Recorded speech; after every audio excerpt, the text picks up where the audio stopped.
The year of the Hermit, 2025? Maybe. I don't know. I just talked to Mark Lerner off air, folks. Hey, everybody. Hope you're having a beautiful day today. Look who it is, Mark Lerner, expert astronomer, astrologer, tarot card reader. He also has some really cool applications for your phone you can download, and you get tarot readings from your phone, and you can get the latest updates on the star charts. And today, we're going to talk about a combination of all of the above. And Mark did a really cool tarot poll, and he kept pulling the Hermit. So that's why I said, is this the year of the Hermit? I'll let him explain it in more detail.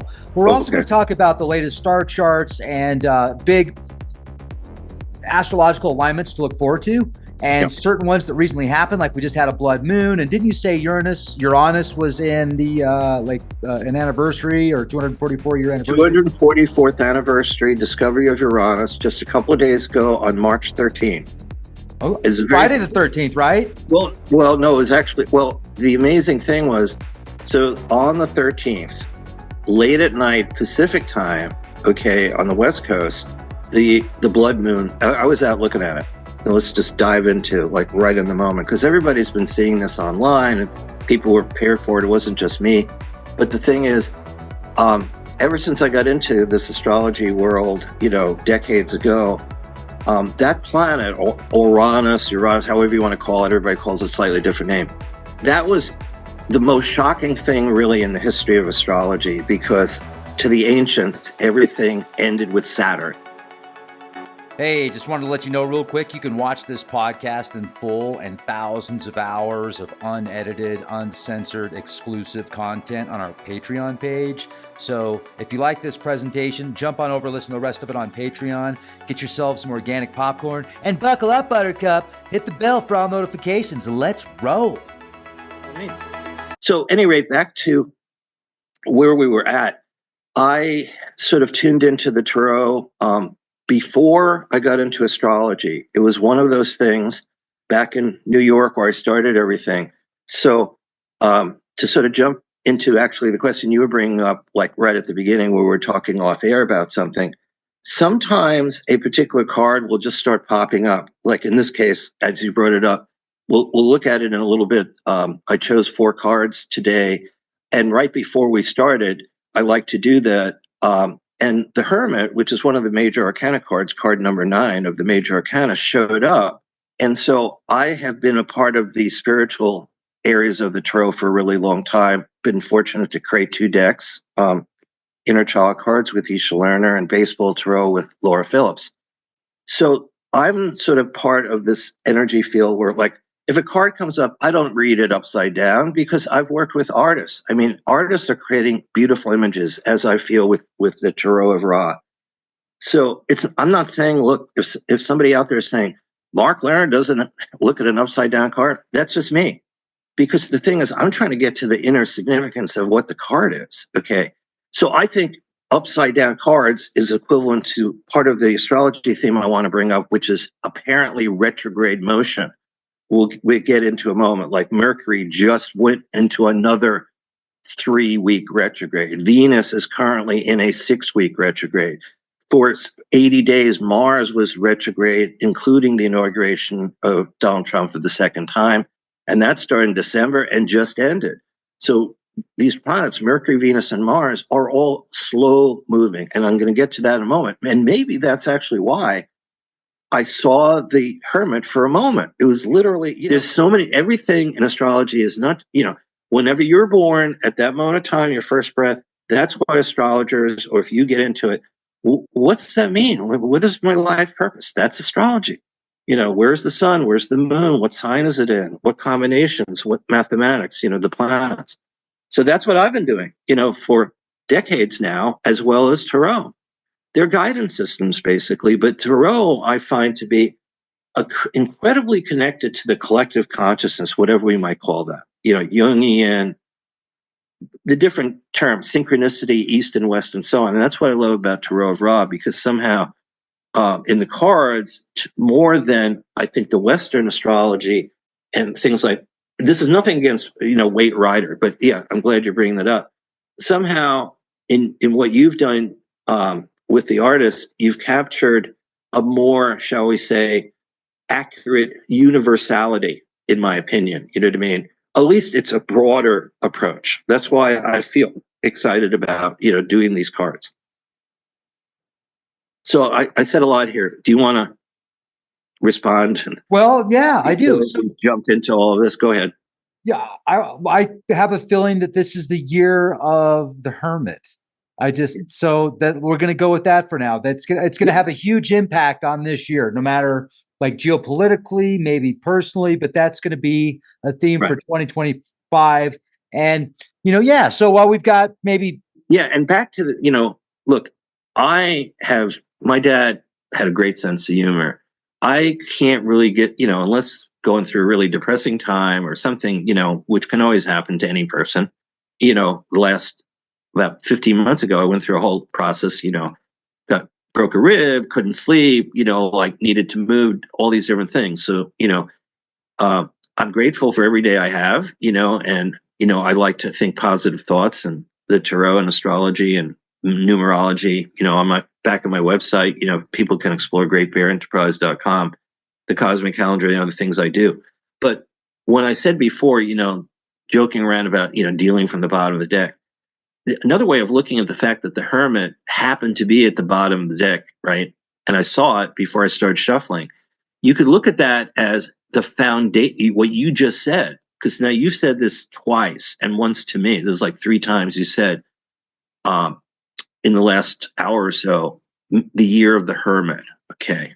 And most people in tarot would say, what are you talking about? You know what I mean? Because the Hermit usually connects up to the sign Virgo. Okay. I mean, in general, because the 22 major cards of the tarot, there are 12 signs of the zodiac, and there are 8 planets, Mercury through Pluto. And then the Fool is basically connects up to the planet Uranus. Okay. So bottom line is, when you go through, the 12 signs of the zodiac and you go through the 22 major cards, every card, every major arcana has a zodiacal or planetary force. Okay.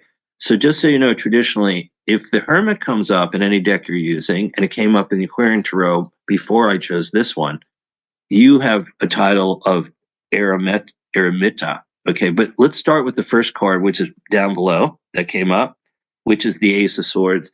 And I'm going to read it, even though that when it came up for me and I saw it come up like an hour or so, hour and a half ago for this, for our evening here, immediately, if you're into all this stuff, you can't help but think King Arthur pulling the sword, what you have here, this is what you wrote. I won't read every word here, but the keynote is mindful. Okay. Because swords as a suit represents thinking and communication, the power of the mind, energy, dynamics, the air element, and so on. So what you wrote, or what you have here, I am Hindu Lord of the Winds. I'm usually depicted as riding my trusty gazelle all around, and it's someplace, it's like Gandhavati land with goad in hand. I have deep, rich green skin tones like you see in the wavy grass. I have boundless energy. And it says here, Mercuric Narad says, I blew the top off Mount Meru and threw it into the sea to become Sri Lanka. But I would never do that because I love my mountain. I love how, Rex, how this writing is. It just is very different than when you read descriptions of other cards. That's part of the reason I like it. You know what I mean? I'm just improvising here, but I'm reading this directly from the little booklet. If you see my card now, this was the first card, everybody. If you're listening, looking at this is just came up. And when I do these, I'm not doing it for me. I'm not doing it for Rex. I'm doing it for everybody. This is from the collective consciousness. We're about to have the spring equinox in 3 days. The Saturn and Neptune are about to go into Aries. Neptune hasn't been there for 165 years. Saturn hasn't been in Aries for 30 years, 29 years. So these are significant movements, different, whether it's Pluto now in Aquarius, that hasn't happened for 247 years, and Uranus is about to go into Gemini, partly this year, partly next year, and that hasn't happened for 84 years. So those are powerful. So this sword, okay, that we are all holding, we're all King Arthur, we're all, the sword. It could also be like, think of the spine, the physical vertical energy field. And you see in the picture there, this crown and other things. And you could help me describe that. So let me just finish this thought. If you see my card now, prepare for a sudden breakthrough, some astonishing clarity, and a quick start for some sharp-minded activity. Turn away from the blast of unexpected wind, and you will surely face confusion, brutality, and chaos. Face the wind now, and it will surely blow away the foggy veil that's been hiding visionary truth, where you also have here an exclamation point. Take the double-edged sword from my hand now and open the sky for a world of new possibilities. It is really the only way. Can you make a comment on that? Because, look, when that came up, what happens with me is I'm not turning all the cards up as soon as I pick them. I turn them up one at a time. You see what I mean? I don't know what the other cards are. I want it to be like a dream, like a story, right? Or like a movie. You start with a beginning and then you start working through. You don't know everything all at once. You see what I mean? Now you're looking at it all at once. But what do you feel about this one personally? Ace of Swords. The first thing that came to mind is you brought up the wind, and we've been having just crazy windstorms and tornadoes, unprecedented type of extreme weather along the East Coast and through several states. But also I'm thinking of, that was the first thing that came to mind. The second thing that came to mind was the political shift right now, what we're seeing in the media, what we're seeing at the White House, what we're seeing with this shock and awe, and what they're calling shock and awe, all the new executive orders. It's pretty wild, and the technologies, and then people are getting pissed off at Tesla because they're upset. Right. Major conflict. So maybe with all of that, we're seeing some revelations. Right. And what's, exactly. And I love those lines. I mean, this interpretation, good. Any ace that I've ever seen, any ace, okay, in any deck, at least that I've ever seen, is always, it's positive because it's the root of that. And what you just said, nobody has put these executive orders at the speed. It's just, phenomenal stuff. And by the way, the president of the United States is a sun sign Gemini who has Uranus with the sun. So again, part of this thing is you learn about these archetypes, then you see people in the world actually doing these things, okay? Like President Putin, whether we like him or not, has the moon in Gemini. When Obama was president and Putin took Crimea, that was in 2014. We didn't go, that wasn't war. The war has happened the last couple of years over in that part of the world because it had to do with land right next to Russia, right? And the whole country of Ukraine. President Obama has the moon in Gemini, and President Obama's moon and Putin's moon were in the same spot. But now we've got, a kind of bromance going on between President Trump and President Putin, who's been in power for like 20 plus years. And a lot of this, just so you know, we can talk about another time, is astrological, but you're totally right. Gemini is very powerful for the current president because he's a Gemini with Uranus, and he also has a lot of Libra. So this has a lot. Libra has the whole concept of fairness and balance. The Fox News, like our news is fair and balanced. Remember that tagline for Fox News? Well, President Trump has more planets in Libra than anywhere else, and if you really want to understand the current president of the United States, that's what that is. Everything that he says. They're not treating us fairly. Tariffs, 200%, 50%, right? We need to get this back to balance, whether he's right or not. This is coming from Libra, okay? This is coming from another air sign. So Ace of Swords is like the founding point. You see that cloud, right? To the left of that sword with the hand is coming out from a cloud. And that's the air. But it's almost like, again, what I find fascinating is like if that was like a pentacle, right? Or a cup. With the swords, notice the clear sky, everybody. So it's archetypal. Okay, that's not a blue sky. It's a white sky, right? In my estimation, you hit it right on, the nail on the head. It's like, look at the examples in the world, everybody, in our country, around the world. And we all need to hold that sword. You know what I mean? Right? Vigilance, clarity, mindfulness, whatever, to know what's going on, right? Right? Leak project. What's the truth? Well, if you're not awake, as you always say, be the change you want to be, need to be, want to be, right? You see change all around us. You know what I mean? We can't have swords. What if all these 4 cards was like the 7 of swords, the 8 of swords, and 9 of swords? That could have happened. It was like, boy, are we in trouble. I might not have sent you the cards. I would say, can't do the reading. Sorry. Whatever's going on here, right, is like all messed up. But, like even if that did happen, I would just send whatever it is. But this is the reality. So let's go on the other ones. Our time is limited. So then suddenly we get the 7 of Cups. My goodness. And 7 has always been a mystical number. 7 days a week, 7 days of creation, 7 colors in the rainbow, 7 notes of the musical scale, 7 spirits before the throne of God. 7 is a mystical number in tarot and astrology and numerology, it's spirit. So here's what you wrote here. Now this is coming right after we're all holding our own, we're all King Arthurs, shall we say, or Guinevere's. We're all holding, the sword. And then we need to deal with the 7 of Cups. And this was like unbelievably profound. Hi, I'm Thoth. I'm an ibis, holy ibis, complete with long pointed picker beak. In ancient Egypt, I represented wisdom, writing, hieroglyphs for hire, science, magic, art, and the dead. A little all over the place, right? Mott thinks too, calls me dreamer with my head stuck up through the clouds into the starry space of the universe all the time. This is, again, your description. If you see my card now, you are most likely feeling confused, at a crossroads maybe, wondering which way, which choices, which are illusions, smoky daydreams, and which ones could actually be viable and go somewhere beneficial. You are surely searching for clarity and purpose, exasperating at times. You might just have to trust and believe. Pick one and jump on it just to avoid more lack of purpose feelings, disarray, diversion, dabbling, and holy confusion. Do it, and really it will be okay. If the path you choose has heart, stay with it. So you make your, analysis here. But to go from the ace, we don't, again, remember, folks, we don't know that the next 2 cards are going to be major.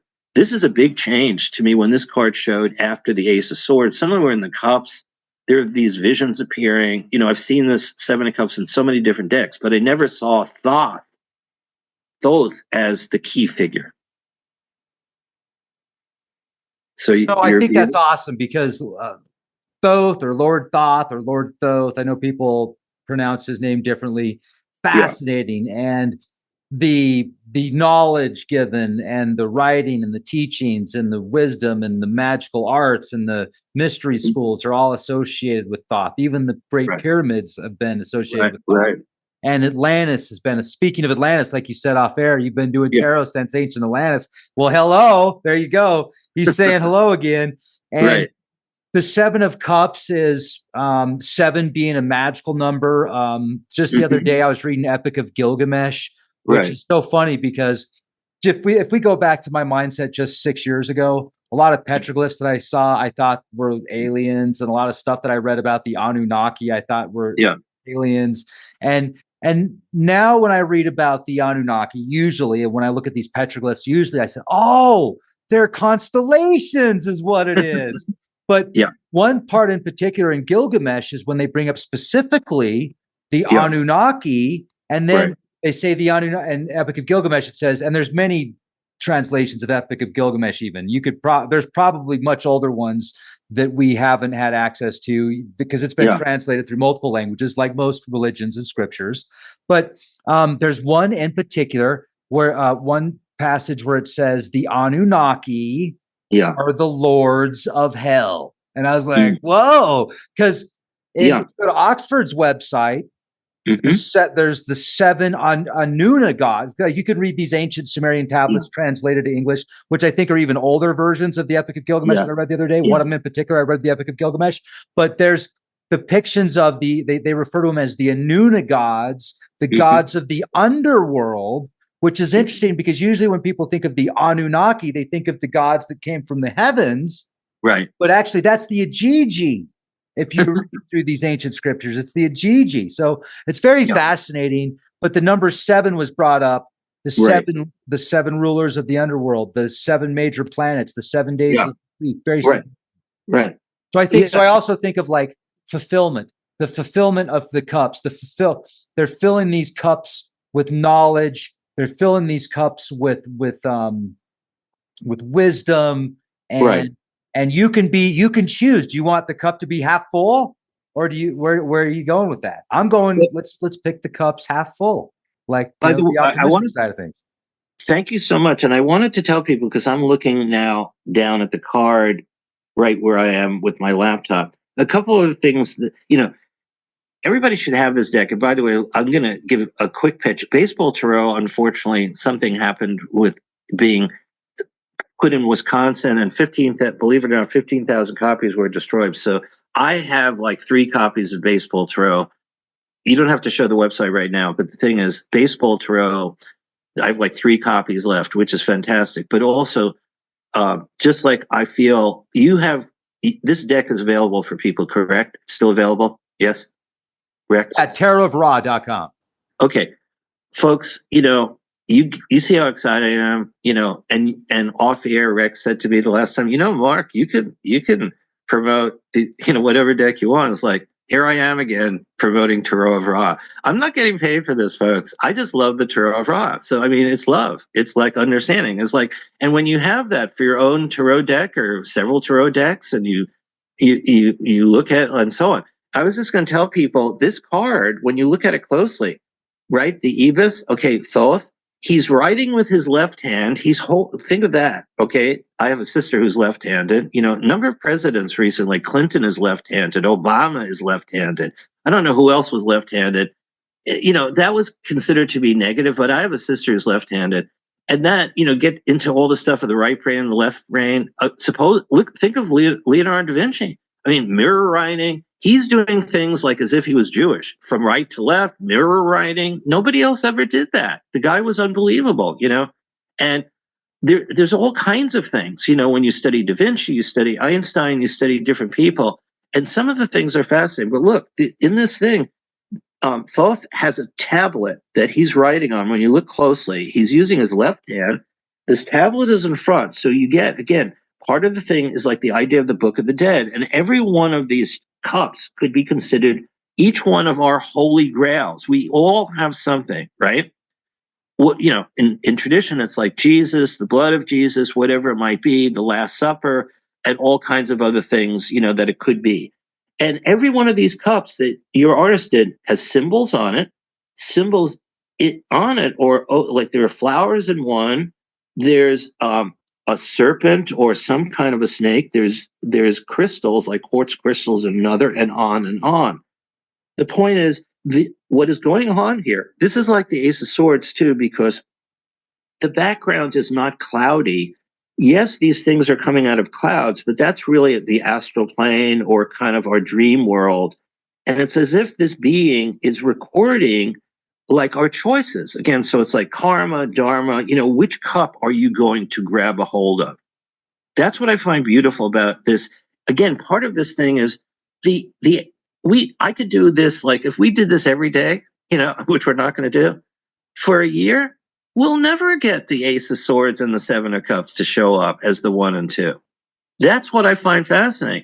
A lot of people do a lot of cards in a reading.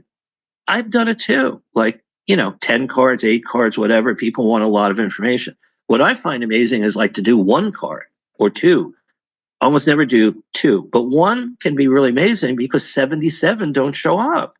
And it's not just what's showing up, what isn't showing up and what order is showing up. So to finish up here today, would I have ever imagined after seeing an Ace of Swords and a 7 of Cups that suddenly 2 major cards? The Hanged Man. Okay, and so just remember, folks, this is not like Jesus on the cross being crucified. Okay, this is like a voluntary, upside down individual. And in the inner child cards I did with my ex-wife years ago, when we were actually just getting divorced. That was a long time ago, but inner child cards has been translated. It's all over the place. You could go to Amazon, and get inner child cards. It's all based on fairy tales. We have Jack and the Beanstalk is our symbol instead of this image. But this image is called sacrificial, the Hanged Man. It says, I'm you could pronounce this YGG Yggdrasil. I know it's a mythological kind of Yggdrasil. That sounds like where Odin was hung for right. 7 or 9 days upside down to save. Coming out of Norse mythology. Yes. Okay. Yeah. Cool. It says, I sprouted out of a timely ash seed into the time of Pisces. I grew and grew and grew and eventually stretched out my branchy branches all over the 9 worlds. Now think of that. I didn't even get that. The 9 worlds? Look at the next card. It's the 9th card. So that connects directly, even though it's the 12th card, and it connects up to Neptune, the Tarot. Your description, right? The 9 worlds of the Norse lands, and all the way up above into the heavens too. My second root, like chakra, feels all the way down into Teutonheim, the land of giants, which then that connects up to what we did in our thing, which was Jack and the Beanstalk, who was a giant, okay, that we use in inner child cards for this. So this card goes down into the roots, the land of giants, and taps into Mimer's. I'm not sure what that is. Mimer's well, like a well, of water. Well, if you see my card now, you see one of my acolytes just hanging around with me, seeking sweet sacrifice, release, and maybe even martyrdom. Some come and stay long enough to feel the knowledge rise up from Mimer's well. Others stall and fear needless sacrifice. Remember what I was bringing up with Mercury retrograde, Venus, planets retrograde, folks. It is not a time to be afraid. Yes, review and reflect of a planet, seems to be going retrograde, but don't get roped in, just like we're doing with the Tarot here. These are deep meanings that Rex and I are talking about.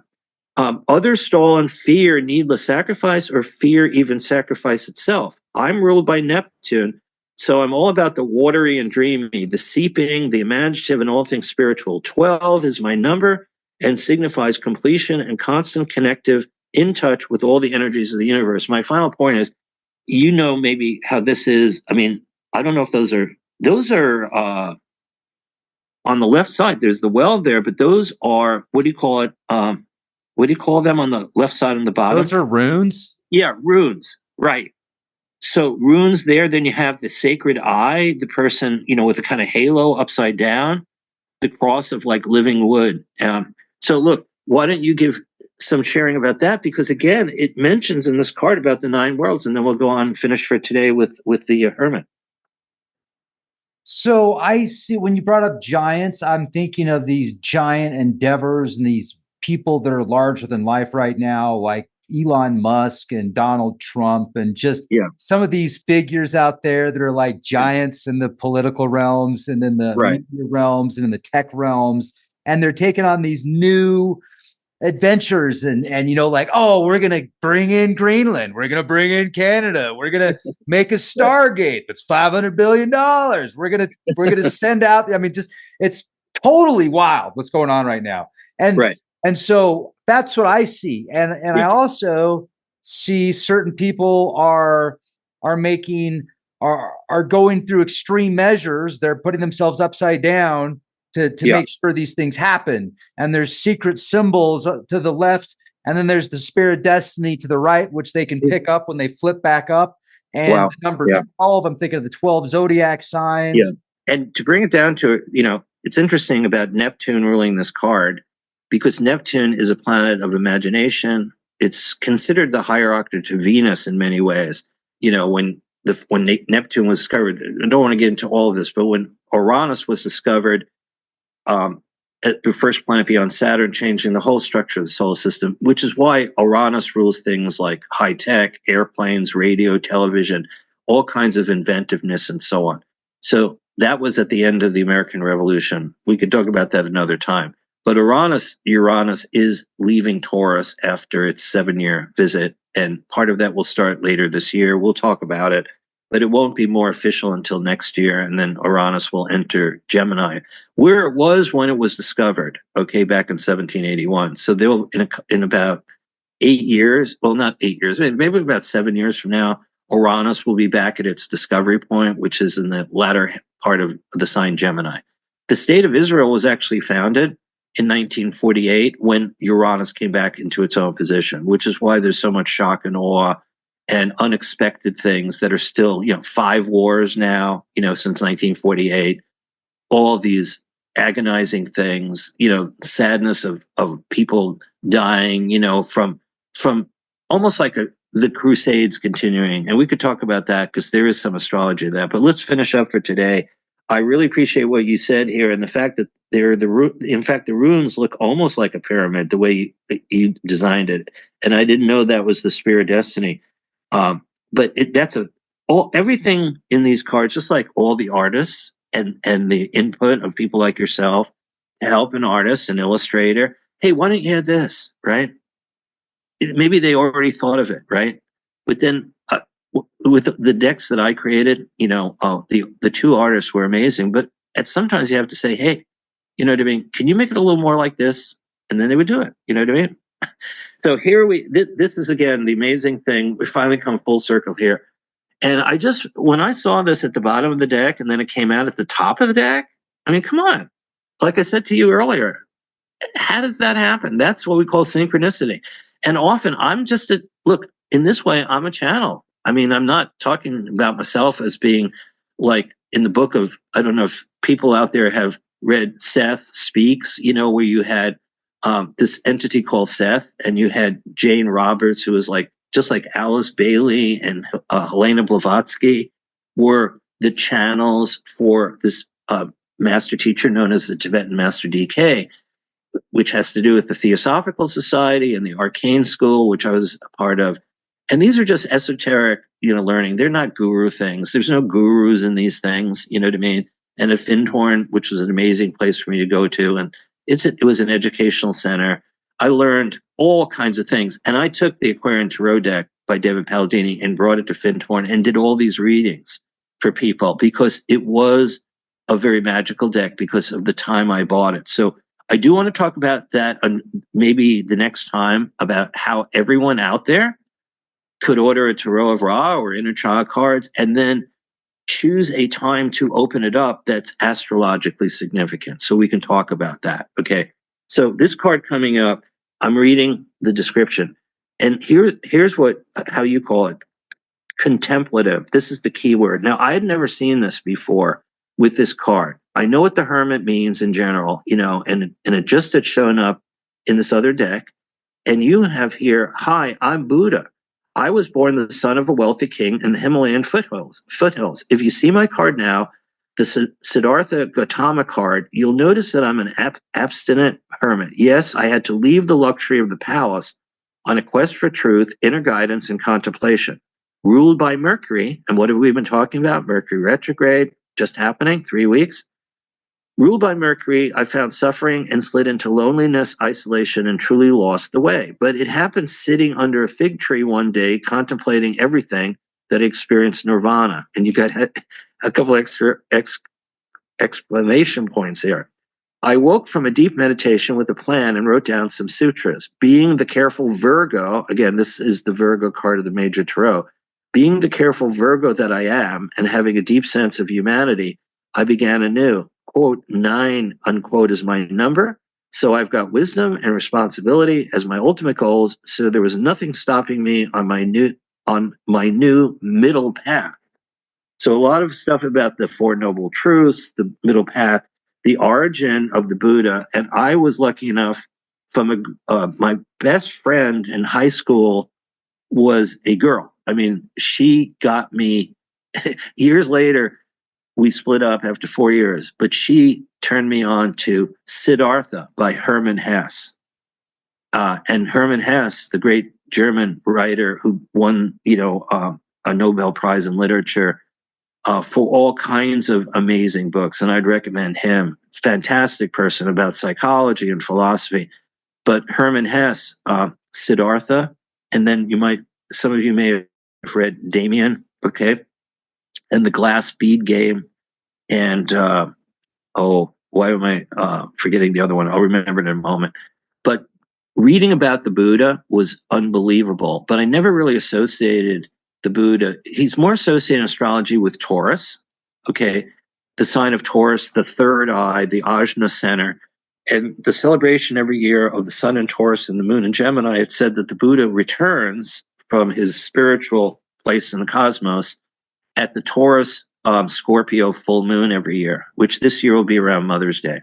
But I had never associated this card with the Buddha. And I find it really fascinating that, it's in your writing. So can you give it a shot before we go? Well, I mean, I could see why it would be the Buddha, because it's about self-realization, about seeking within, about isolation, about finding truth within yourself. Those are all a part of the Hermit card, right?